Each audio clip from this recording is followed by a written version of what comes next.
Si le Canada t'intéresse, ou alors si c'est une destination qui te questionne, qui te rend curieux et tu te demandes si ça pourrait être une destination pour toi, eh bien écoute, cette série de vidéos, elle va être importante à suivre puisqu'on va se lancer de manière concrète dans les recherches pour les universités au Canada pour que tu puisses arriver tranquillement à une liste d'universités et une liste de programmes qui te plaisent, qui te conviennent au Canada et qui pourraient donc être des options intéressantes pour toi pour la suite. Alors, comment est-ce qu'on démarre? Tu as peut-être déjà des universités canadiennes que tu connais, que tu as en tête.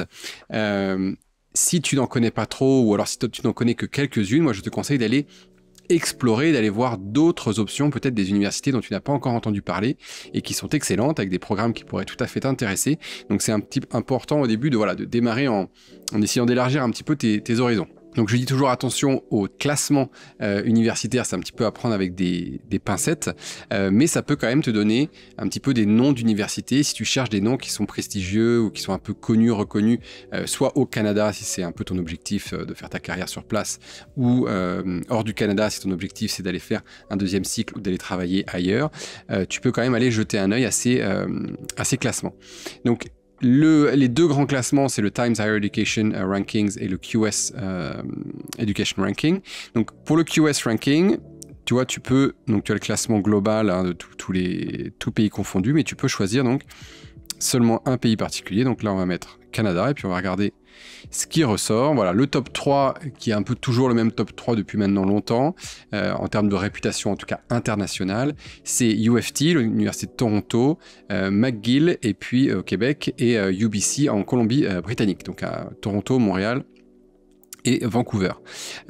Tu vas regarder un petit peu après celles qui sont, donc là les trois là sont dans le top 50.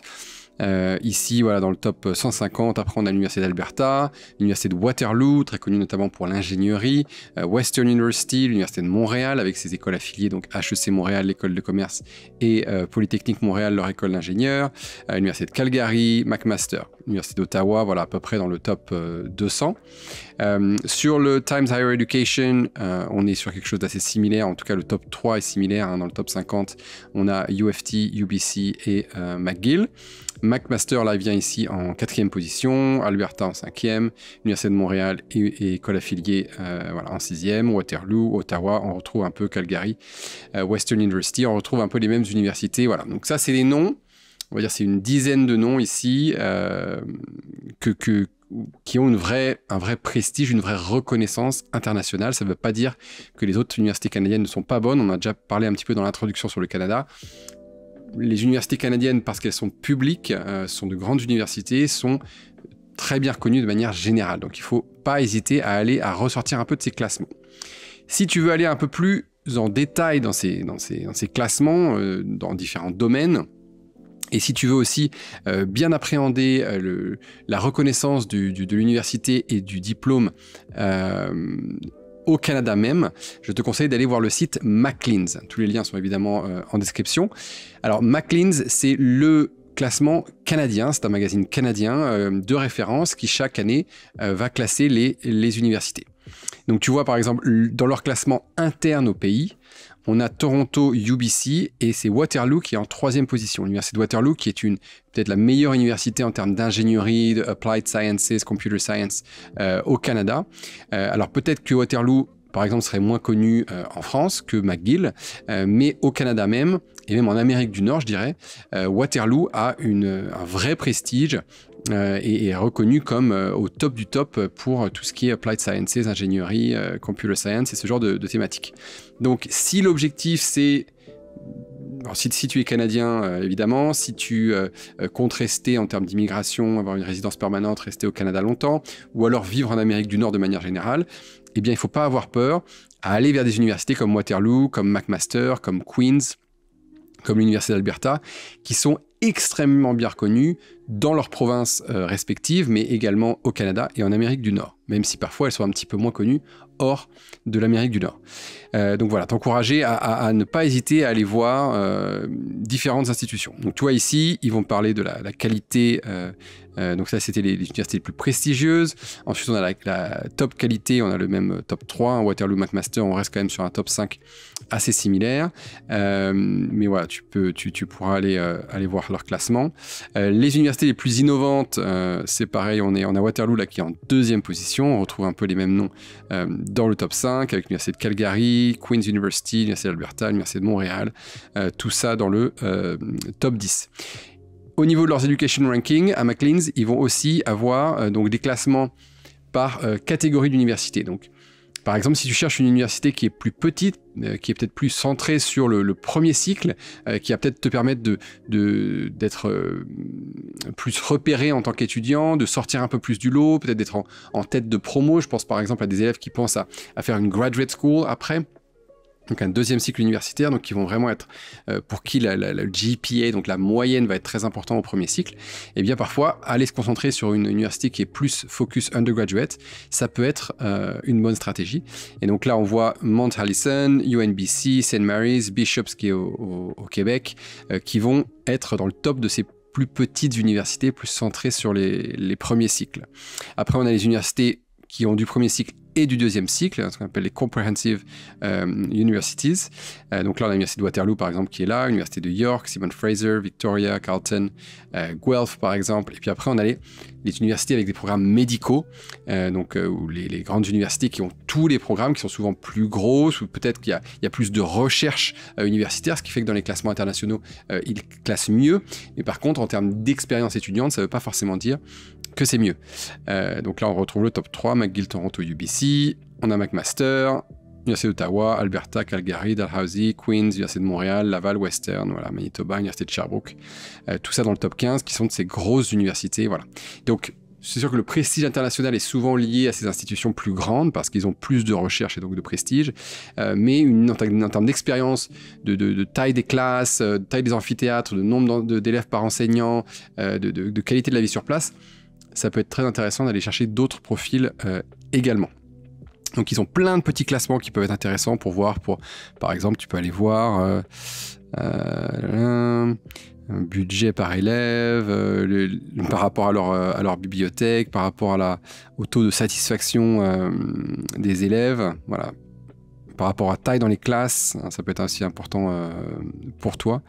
Voilà, et la Student Awards, donc les McGill, Toronto, UBC, on a aussi là, voilà, Dalhousie, Ottawa, tu peux voir des nouveaux noms qui apparaissent. Donc après, évidemment, au Canada, il va falloir aller voir sur chaque site d'université, puisqu'il n'y a pas de système canadien centralisé de candidature. Il peut y avoir dans certaines provinces des portails de candidature communs, comme l'OUAC, UAC en Ontario par exemple, mais c'est seulement, en fait, ce portail, c'est seulement pour lister tes matières, tes universités, payer tes frais de candidature, et après, au final, les candidatures se font sur le site de chaque université, donc il faut quand même aller faire ses recherches sur chaque université.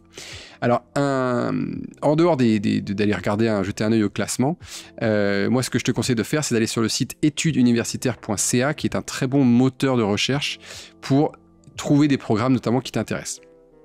Donc, tu peux chercher par programme, donc là, il y a trouver des programmes. Et par exemple, tu vas dire, moi je veux un niveau baccalauréat. Donc baccalauréat, ça veut dire le premier cycle, donc le bachelor, la licence. Je veux par exemple la faire en français, mais je veux la faire, voilà. Et puis je veux étudier de la psychologie. Voilà. Donc on va chercher en français, un bachelor en psychologie en français au Canada. On a 43 programmes. Évidemment au Québec, l'université de Sherbrooke, l'université de Montréal, etc. Mais dans d'autres provinces aussi. Donc tu pourrais te dire, tiens, je suis en Alberta. J'aimerais pouvoir faire un bachelor en psychologie en français. Eh bien, l'Université d'Alberta, qui a un campus aussi avec des programmes francophones, va te le proposer au sein de son bachelor de sciences ou son bachelor of arts. Tu pourrais te dire, moi, je veux chercher la psychologie en français en Ontario. Hop. Et là, tu vas trouver les différents programmes. À l'Université d'Ottawa, évidemment, qui est une université bilingue, mais aussi York, qui a un campus en français, qui est le campus de Glendon. Voilà, tu vas pouvoir trouver en Bachelor of Arts et en Bachelor of Science ce programme de psychologie. Donc, tu pourrais aussi te dire, on va faire l'inverse, on va se dire, je vais chercher en langue anglaise au Québec. Donc, je vais enlever la langue d'enseignement française. Je vais rajouter un anglais. Donc là, il y a 256 programmes en psychologie de premier cycle en anglais. Et puis, je vais aller chercher au Québec. Et là, j'ai seulement 10 options. Donc, on a McGill, voilà, avec différentes, les différentes options en honor, en major. Donc, ça, c'est selon le nombre de crédits que tu fais dans le domaine d'études. On a Concordia et puis on a l'université Bishops. Voilà, les 3 universités anglophones du Québec. Donc, ça peut être un très bon moyen de démarrer. Et puis après, tu cliques et puis tu peux aller sur le site de l'université et aller lire un peu plus. Comprendre un peu plus voilà, ce qui est offert dans ce programme, en tout cas les lister. Donc je t'encourage à utiliser le petit document Excel qui est aussi téléchargeable en dessous de cette vidéo pour tes recherches que tu as dû peut-être déjà commencer, et à bien nommer, voilà, tu passes sur les classements, tu passes sur ce moteur de recherche et à aller lister le nom des universités en haut, et puis après tranquillement au fur et à mesure des jours et des semaines tu peux aller rajouter tes recherches comme ça. Sur ce moteur de recherche, il y a un autre élément qui peut être intéressant à faire, une autre approche qui peut être intéressante, c'est le comparateur d'universités. Alors attends, on va retourner sur la page de base, voilà, comparer les universités. Donc là, tu pourrais te dire, ok, moi je veux aller au Québec. Ok, donc je vais comparer les 3 universités anglophones du Québec. Donc je vais aller prendre McGill. Je peux peut-être le taper directement. Voilà, Université McGill. Je vais rajouter l'Université de Concordia et puis l'Université Bishops. Voilà, qui sont les 3 universités anglophones du Québec. Donc, on en a 2 qui sont à Montréal, Concordia et McGill, et puis on en a une qui est à Sherbrooke, à 1h30 de Montréal, toujours au Québec. Alors, combien d'étudiants? 24 000 à plein temps en premier cycle à McGill, 21 000 à plein temps en premier cycle à Concordia, seulement 2300 à plein temps à Bishops. Donc là, si tu te dis, je cherche une expérience avec un campus un peu plus petit, où on se connaît plus tous les étudiants, qui est un peu moins une usine, Bishops peut être une belle option. Et puis après, tu peux voir donc un petit peu les frais de scolarité, tu peux comparer ça, et tu vas te rendre compte qu'effectivement, pour les étudiants étrangers, par exemple, bon, c'est des frais de scolarité assez proches, mais McGill est quand même beaucoup plus cher que les autres. Alors, on aura une vidéo spéciale pour le Canada au niveau des recherches sur les frais de scolarité et le financement des études et les bourses. Voilà, mais tu peux donc t'amuser à comparer un petit peu comme ça pour notamment voir la taille un petit peu des universités. Ça peut être un moteur de recherche intéressant.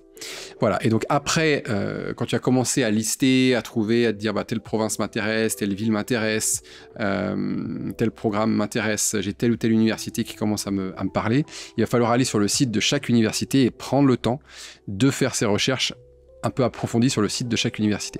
Alors c'est là que on peut un peu, quand on arrive d'un système différent qui n'est pas canadien, c'est pas forcément facile à comprendre. Parce que si tu arrives sur le site d'une université, hein, les sites sont plutôt bien faits au Canada, l'université de Toronto, voilà, tu vas voir toutes les catégories, donc qu'est-ce que je peux étudier en premier cycle, quels sont les admission requirements, donc qu'est-ce qui est demandé en termes de sélection pour pouvoir être éligible au programme quand je suis au lycée.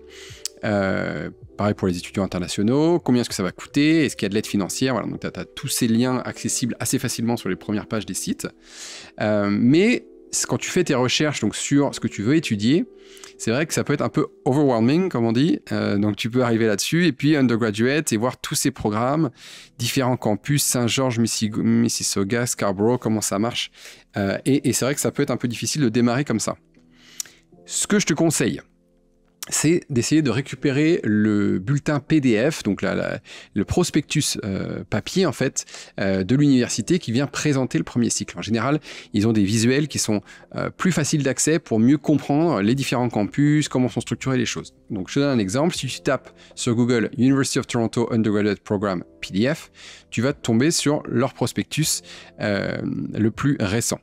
Donc là, tu vas voir qu'ils ont effectivement 3 campus, à Scarborough, à Saint-Georges, en plein cœur de Toronto, et à Mississauga. Tu vas voir un petit peu quelques rankings. Les admission requirements vont être tout de suite highlightés ici. Les deadlines, tu vois, tu peux toutes les voir ici selon ce que tu veux étudier. Donc là, tu peux te dire, ah bah tiens, si je veux une early consideration, ce qui est toujours positif, il faut que j'essaie d'envoyer début novembre. Voilà. English Language Requirement, tu vas voir tout qui va être basé ici avec les scores qui sont demandés pour chaque test d'anglais. Ils vont te dire voilà, si tu peux travailler au Canada, comment ça marche. Les tuition fees, ils vont te donner donc en canadien si tu es étudiant international ou si tu es résident ou canadien, quels seront les frais de scolarité. Donc tu as tout sur un seul endroit. Housing and Residence, là, ils te montrent le différent, parce que ça, c'est un peu unique à UFT, mais ils ont un système de collège qui est vraiment pas à relier à l'académique, qui est vraiment plus pour, voilà, où est-ce que tu dors, où est-ce que tu vis, où est-ce que tu manges, où est-ce que tu fais des clubs, des activités. Tu vas voir les différents donc, résidences, les différents collèges de l'Université de Toronto, du campus central. Il n'y en a pas sur Mississauga et Scarborough. Ils vont te parler, t'expliquer un petit peu ce que c'est que un bachelor quand tu fais une spécialité, une majeure, une mineure, une double majeure, donc tu vas un peu mieux comprendre quelles les différentes, pour le même programme, vous voyez psychologie, ça existe en honors, en spécialité, en major. Et puis surtout ce qui va être très intéressant, ça va être ce genre de graphique. Donc là on va aller sur celui de Saint-Georges, ici. Et donc là tu vas voir qu'il y a des sortes de des facultés qui composent l'Université de Toronto, le campus de Saint-Georges ici. Donc il y a la faculté de Computer Science, où tu as deux programmes, Computer Science et Data Science. Et tu peux voir si c'est proposé en spécialité, en majeur, en mineur. Donc il y a un petit point là, tu vois, sur le graphique. Et puis, voilà, après tu vas voir qu'il y a la faculté des humanités. Et donc en fait, et tu vois le UAC Program Code, TAH, ça veut dire que toi, la candidature que tu vas faire, si tu es intéressé par exemple par du creative writing ou du drama, eh bien tu vas être affilié à la faculté des humanités et donc tu vas candidater en finale au programme TAH et après tu vas être dans cette faculté des humanités, et là ce sera assez flexible. Voilà, n'hésite pas à aller sur notre chaîne YouTube de Anywhere Uni, tu verras qu'il y a une vidéo avec un entretien avec Erin, qui est une étudiante de l'université de Toronto, qui a démarré en voulant faire de la psychologie. Au final, elle est passée sur drama et maths, et puis après, elle a changé sur drama et linguistics. Donc en fait, il y a vraiment une possibilité de bouger, d'évoluer, de tester, de prendre différentes matières. On n'est pas sur des programmes avec une seule discipline, on est vraiment sur des programmes flexibles et donc c'est important de voir quelles sont les options qui existent au sein de la faculté des humanités, par exemple, si c'est ça qui t'intéresse. Si tu es intéressé par les life science, pareil, tu vas être rattaché à la faculté de life science, tu vas avoir toutes les matières qui sont rattachées à life science, tu as social science, toutes les matières ici rattachées à social science. Si tu es rattaché à la faculté de physics and mathematical science, tu vas voir ici tous les programmes qui sont rattachés, et après ils ont des facultés vraiment séparées comme la faculté d'engineering, de musique, de kinésiologie, voilà.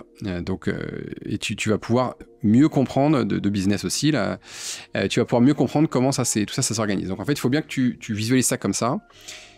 Ce qui est important au Canada, c'est de trouver le domaine d'études. C'est pas forcément vrai pour les universités francophones au Québec. On en parlera dans une autre vidéo spécialement sur le Québec, parce que le Québec est assez unique dans pas mal de domaines. Mais sinon, pour la plupart des universités anglophones au Canada, et d'ailleurs francophones aussi, enfin toutes les universités hors Québec, on est vraiment sur et McGill aussi, on est sur ce type de format-là. Donc tu vas être rattaché à une faculté avec plein de disciplines au sein de cette faculté et tu vas pouvoir piocher en première année, prendre différentes matières et au fur et à mesure te spécialiser pour avoir une mineure, pour avoir une majeure, pour avoir un domaine d'études vraiment particulier. Et donc en fait c'est comme ça qu'il faut que tu le vois, c'est-à-dire que si tu prends par exemple la psychologie, ils vont te dire pour avoir une mineure en psychologie, il faut prendre tel cours, valider tant de crédits à ce niveau-là. Quand tu as validé ta mineure, et bien si tu prends quelques cours en plus, tu vas pouvoir valider une majeure. Et si tu prends quelques cours en plus, tu vas pouvoir valider une spécialisation. En fait, c'est ça. C'est jusqu'à quel point est-ce que tu pousses les crédits que tu prends dans un domaine d'études. C'est ça qui va pouvoir définir si tu as une majeure, mineure, etc. Donc parfois, parce qu'évidemment des cours qu'on va retrouver dans différentes mineures, dans différentes majeures, donc tu peux avoir, en ayant pris des crédits en sociologie, et bien au final, tu as une mineure en sociologie qui va aussi t'aider à avoir facilement une autre mineure en psychologie et inversement, et tu vas pouvoir avoir des doubles majeurs, doubles mineurs, et combiner tout ça ensemble. Donc beaucoup plus flexible, et c'est vrai un peu plus difficile à appréhender, à comprendre. Il y a ce qu'on appelle des academic advisors dans les universités, heureusement, qui vont venir vous aider, vous à organiser, à planifier quel crédit il faut que je prenne, quel cours, voilà, si je veux graduer à tel moment, donc finir mon diplôme bien dans les temps, comment je peux faire, etc. Alors, il peut y avoir aussi ce qu'on appelle Alors, je vais retourner ici. Donc, quand tu as commencé à regarder, voilà, tu peux après aller sur le site de l'université pour avoir plus de précisions sur l'anthropologie. Donc, qu'est-ce que... Là, je peux la faire donc, à Saint-Georges ou au campus de Mississauga. Je peux la faire en spécialité, en majeur, en mineur. Si je clique sur Saint-Georges, voilà, je vais voir... Là, je peux vraiment aller mieux comprendre ce que ça veut dire, quelles matières vont être couvertes dans ce domaine-là. Et là, je vais pouvoir voir chaque matière, chaque crédit qui va être nécessaire pour l'anthropologie. Alors évidemment, c'est fastidieux, ça peut faire peur hein, quand on voit et c'est vrai que c'est difficile pour les étudiants à appréhender avant d'y être, mais au moins que tu puisses aller voir voilà, quelles disciplines sont offertes et comprendre ce que c'est que ces disciplines, sans forcément aller sur le détail de chaque crédit qu'il va falloir passer, comprendre ce que c'est que ces disciplines. Voilà. Donc je ne vais pas repasser sur 15 universités dans cette vidéo, c'est un peu similaire. L'objectif c'est d'aller chercher des noms d'universités qui te plaisent, qui sont dans les lieux qui te plaisent, des villes qui te plaisent, des provinces qui te plaisent. Voilà. Et si tu es assez ouvert, donc en utilisant le site étudesuniversitaires.ca, aller chercher donc, des universités qui offrent le domaine d'études qui t'intéresse, et puis aller prendre le temps d'aller sur chaque site d'université et d'aller regarder, notamment en essayant de chercher des prospectus qui te permettent d'avoir tu peux même les imprimer si c'est plus facile après pour regarder, d'avoir une meilleure idée, qui vont te permettre de mieux centraliser tes recherches. Surtout, prends le temps de bien prendre des notes quand tu commences ces recherches, viens poser des questions sur le forum, viens rejoindre nos lives pour poser des questions, viens regarder les vidéos qu'on a sur YouTube également, des entretiens qu'on a avec des responsables d'admission ou des étudiants. Ça va te permettre de mieux comprendre comment tout ça fonctionne pour le Canada. Voilà, je te laisse pour cette vidéo, on va s'arrêter là et on va voir une prochaine vidéo où on va aller creuser un petit peu comment évaluer tes chances d'admission, donc comment évaluer les critères de sélection et voir si tu es éligible à tel ou tel programme dans telle ou telle université au Canada.